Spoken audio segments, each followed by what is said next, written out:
दिल्ली में आम आदमी पार्टी की सरकार बनी है। दिल्ली के 2 करोड़ लोगों के साथ मिलके और अलग अलग सरकारी एजेंसीज के साथ मिलके, केंद्र सरकार के साथ मिलके बहुत सारे कदम उठाए गए हैं, जिसकी वजह से दिल्ली के अंदर पिछले 8 सालों में प्रदूषण में काफ़ी कमी आई है। मैं ये नहीं कहूँगा कि आज की सिचुएशन आइडियल सिचुएशन है, लेकिन ये दिखाता है कि जिस रास्ते पे हम चल रहे हैं वो रास्ता सही है। 2014 के मुकाबले आज 2023 में 30% पोल्यूशन में कमी आई है। अमूमन देखने में आया कि अन्य राज्यों में या अन्य शहरों में समय के साथ प्रदूषण बढ़ा है, विकास की एक्टिविटीज़ के साथ प्रदूषण बढ़ा है, लेकिन दिल्ली में 30% पोल्यूशन की कमी है। 2014 में PM 2.5 149 होता था, आज PM 2.5 103 है। 2014 में PM 10 324 होता था, आज 223 है। तो लगभग 30% प्रदूषण में कमी आई है। एक और आंकड़ा मैं देना चाहता हूं कि 2016 में प्रदूषण के हिसाब से अच्छी हवा 109 दिन होती थी। 365 में से 109 दिन अच्छी हवा होती थी। ये संख्या बढ़ के 163 हो गई है। अब साल में 163 दिन अच्छी हवा होती है। 2016 में जो सीवियर पोल्यूशन होता था, बहुत खराब, ऐसे 26 दिन होते थे। अब ये संख्या घट के केवल 6 दिन रह गए हैं, जो बहुत खराब दिन होते हैं पूरे साल में। इसी दिशा में हमने इसमें कैंपेन चलाया पिछले कई सालों से, युद्ध प्रदूषण के विरुद्ध। उसी कड़ी में अब सर्दियां आ रही हैं। सर्दियों में हम देखते हैं पोल्यूशन बढ़ता है। पोल्यूशन को सर्दियों में पोल्यूशन को कम करने के लिए एक 15 पॉइंट विंटर एक्शन प्लान बनाया है। लेकिन उसके पहले मैं आपका ध्यान कुछ जो स्टेप्स लिए गए पिछले कुछ वर्षों में उनकी तरफ ध्यान दिलाना चाहूँगा, जिसकी वजह से प्रदूषण कम हुआ। उसके बाद हम 15 पॉइंट एक्शन प्लान पे आएंगे। एक काम किया गया कि बसें, पहले दिल्ली में पिछले कई वर्षों से बसों की खरीद नहीं हुई थी और उसकी वजह से लगभग 15 साल कोई बसें नहीं खरीदी गई दिल्ली में। तो उसकी वजह से दिल्ली में बसों की काफ़ी कमी हो गई, पब्लिक ट्रांसपोर्ट खराब हो गया, लोग अपने प्राइवेट ट्रांसपोर्ट पे शिफ्ट करने लगे। लेकिन पिछले दिनों में, पिछले 2-3 साल में हमने बहुत बड़े स्केल के ऊपर न केवल बसें खरीदी हैं बल्कि इलेक्ट्रिक बसें खरीदी हैं। तो आज दिल्ली में, आज तक के दिल्ली के इतिहास में सबसे ज़्यादा बसें दिल्ली में हैं। 7135 बसें अभी दिल्ली की सड़कों पे हैं। इतनी बसें पहले कभी नहीं थी दिल्ली में। इनमें से 800 इलेक्ट्रिक बसें हैं। 2020 में हमने इलेक्ट्रिक व्हीकल पॉलिसी लॉन्च की थी, केवल बसों के लिए नहीं, सभी के लिए, प्राइवेट सेक्टर के लिए भी। और ये पॉलिसी देश ने, दुनिया भर में इसकी सराहना हो रही है। और आज दिल्ली के अंदर जितने बड़े स्केल के ऊपर इलेक्ट्रिक व्हीकल्स खरीदे जा रहे हैं, ये शायद पूरी दुनिया में सबसे ज़्यादा है। आज जितने व्हीकल्स रजिस्टर होते हैं, नए व्हीकल्स आज जितने खरीदे जाते हैं दिल्ली में, उसमें 17% व्हीकल्स ई व्हीकल्स खरीदे जाते हैं। जैसे जैसे विकास होता है वैसे वैसे पेड़ कटते हैं, सड़कें बनती हैं, बिल्डिंग्स बनती हैं। और देखा गया कि अलग अलग शहरों के अंदर जैसे जैसे विकास होता है वैसे वैसे जो हरित क्षेत्र है उसमें कमी आती है, पेड़ों में कमी आती है। दिल्ली में उल्टा हो रहा है। दिल्ली में 2013 में 20% पेड़ थे, जो कि अब बढ़ के 23% हो गए हैं। कम होने की बजाय 3% बढ़ गए हैं। ये बड़े शहरों में अगर लिया जाए तो ये सबसे ज़्यादा दिल्ली के अंदर आज ग्रीन कवर है। एक हमने ट्री ट्रांसप्लांटेशन पॉलिसी बनाई थी। कई बार हमें अलग अलग प्रोजेक्ट्स, बड़े प्रोजेक्ट्स के लिए पेड़ काटने की अनुमति देनी पड़ती है। कई पेड़ ऐसे होते हैं जो कई कई साल, कई 100 200 साल पुराने पेड़ होते हैं, बड़े बड़े पेड़ होते हैं, घने पेड़ होते हैं। ऐसे पेड़ों को अगर काट दिया जाए तो बहुत गलत है। तो हमने ये कंपलसरी कर दिया कि उसे आपको काटना नहीं है, उसे आप जड़ों के साथ आप उसको निकालेंगे और कहीं और ले जाके उसको लगा देंगे। इसका भी बड़ा अच्छा असर पड़ा है ट्री ट्रांसप्लांटेशन पॉलिसी का। दिल्ली में 2 थर्मल पावर प्लांट्स थे, उन दोनों को बंद कर दिया गया। तो आज दिल्ली देश का अकेला शहर है जहां पे कोई थर्मल पावर प्लांट, कोयला आधारित थर्मल पावर प्लांट नहीं है। डस्ट पोल्यूशन करने वालों के ऊपर खूब हैवी जुर्माना लगाया जा रहा है और वेब पोर्टल के जरिए उनका रियल टाइम मॉनिटरिंग की जा रही है।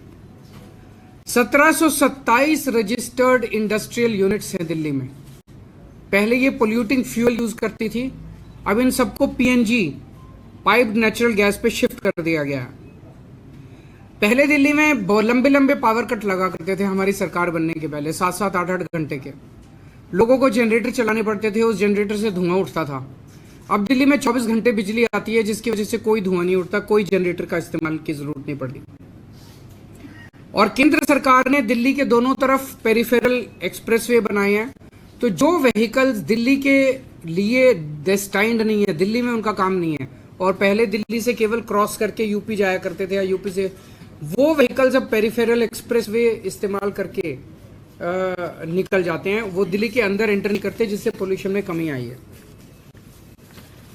अब हम आते हैं इस साल के विंटर एक्शन प्लान पे। 15 पॉइंट विंटर एक्शन प्लान है।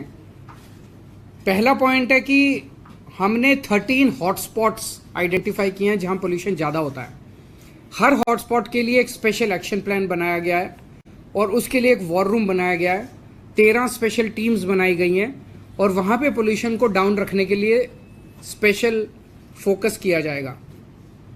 दिल्ली में पराली जलाने को कम करने के लिए पूसा द्वारा बनाया गया बायोडिकम्पोजर पिछले 3 सालों से हम इस्तेमाल कर रहे हैं। उसके नतीजे काफ़ी अच्छे आए हैं।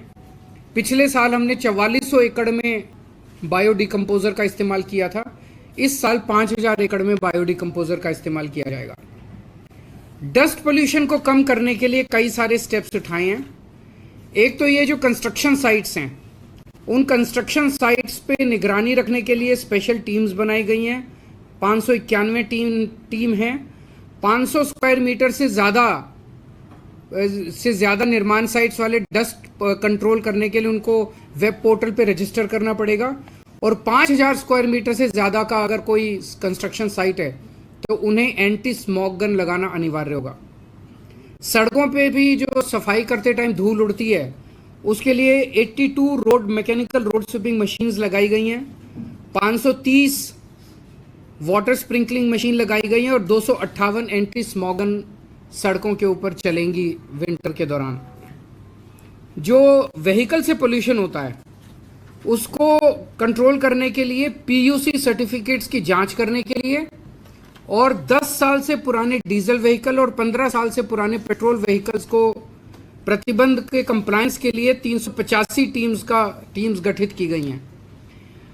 जो कंजेस्टेड एरियाज है, जहां ट्रैफिक ज़्यादा रहता है, वहां पे व्हीकल खड़ा हो जाता है और व्हीकल खड़ा होकर वहां पे पोल्यूशन करता है, ऐसे 90 सड़कों की पहचान की गई है और वहां पे ऑल्टरनेट रूट्स प्रोवाइड करे जाएंगे। उसको प्रचारित किया जाएगा कि आप इसको अवॉइड कीजिए, इस सड़क को आप यहाँ से निकल सकते हैं।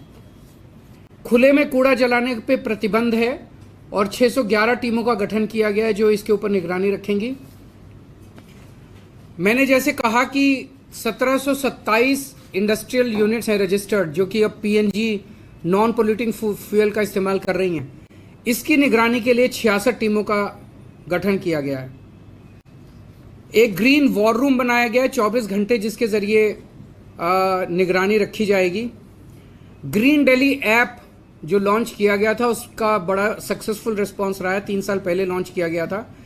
इसमें लगभग 70,000 शिकायतें आईं, जिसमें से 90% 63,000 शिकायतों का निपटारा कर दिया गया है। हम दिल्ली के लोगों को अपील करेंगे कि एंड्रॉयड और iOS के ऊपर ये ग्रीन दिल्ली ऐप है, उसे जरूर डाउनलोड करें और कहीं भी किसी भी तरह की अगर दिल्ली में प्रदूषण करती हुई एक्टिविटी दिखाई दे उसको इस ऐप पे भेजें, हम उस पर तुरंत कार्रवाई करेंगे। Real time source apportionment study IIT Delhi और DPCC के साथ की जा रही है और उसके लिए राउज एवेन्यू में सर्वोदय बाल विद्यालय में एक सुपर साइट बनाई गई है। उसके जो डेटा है उसके साथ उसको इस्तेमाल करके हम जगह जगह एक फोकस्ड तरीके से एक्शन बना कर पाएंगे। पटाखों के ऊपर फिर से इस साल प्रतिबंध लगाया गया है और ग्रीन कवर बढ़ाने के लिए टोटल 1 करोड़ से ज्यादा नए पौधे लगाए जाएंगे, जिसमें से 52 लाख पौधे दिल्ली सरकार लगाएगी। इको वेस्ट के लिए, ई वेस्ट के लिए 20 एकड़ जमीन पे होलंबी कला में एक ई वेस्ट पार्क बनाया जा रहा है और उसमें गति तेज लाने के लिए कंसल्टेंट की नियुक्ति कर दी गई है। जन जागरूकता अभियान चलाया जाएगा जिसमें run against pollution, red light on, गाड़ी ऑफ, ये सब कैंपेन चलाए जाएंगे। पोल्यूशन कोई बाउंड्रीज नहीं देखता। हरियाणा की हवा इधर दिल्ली आती है, दिल्ली की हवा यूपी जाती है। तो आसपास के सभी स्टेट्स के साथ मिलके हमारी कोशिश है कि हम पोल्यूशन की पोल्यूशन को कम करें। इसमें सेंट्रल CAQM जो है उसके साथ भी मिलके, centre for science and environment का डेटा बताता है कि दिल्ली में जो पोल्यूशन है वो 31% दिल्ली के इंटरनल सोर्सेज की वजह से है और 69% जो है वो बाहर के सोर्सेज की वजह से है। तो बाहर के आसपास के स्टेट से हमारी अपील है कि जितने दिल्ली में व्हीकल्स आते हैं वो CNG के ऊपर करें। दिल्ली में आसपास के जो एरियाज हैं, दिल्ली के NCR के एरियाज हैं, वहाँ पे पोल्यूटिंग फ्यूल वाली इंडस्ट्रीज को PNG में शिफ्ट किया जाए। ईंट भट्टे वाले जो हैं, ईंट भट्टे को जिगजैग टेक्निक होती है जिसमें पोल्यूशन नहीं होता, उस पर शिफ्ट किया जाए। 24 घंटे बिजली अगर होगी NCR में तो डीजल जनरेटर की जरूरत नहीं पड़ेगी, वो भी किए जाएं। NCR एरिया के अंदर भी पटाखों के ऊपर पूर्ण प्रतिबंध होना चाहिए। और जो ग्रैप है, आखिरी पॉइंट, ग्रैप को पूरी शिद्दत के साथ लागू किया जाएगा। अब ग्रैप में CAQM के जरिए और सेंट्रल गवर्नमेंट के अन्य एजेंसीज के जरिए 3 दिन बाद का वो पता चल जाता है, ये पूर्वानुमान फोरकास्ट होता है, तो उसके बेसिस पे ग्रैप को लागू किया जाता है जिससे कि पोल्यूशन को पहले से कंट्रोल किया जा सके। तो ये कुछ एक मेजर्स हैं। अगर आपके कोई क्वेश्चंस हैं तो। सर, पराली को लेकर अभी आप क्या स्थिति देख पा रहे हैं? रियल टाइम सोर्स आपका क्या कह रहा है? पड़ोसी राज्यों में कई जगह खबर आई है कि चलने लगी है। देखिए, पंजाब का मैं थोड़ा सा बताना चाहता हूँ।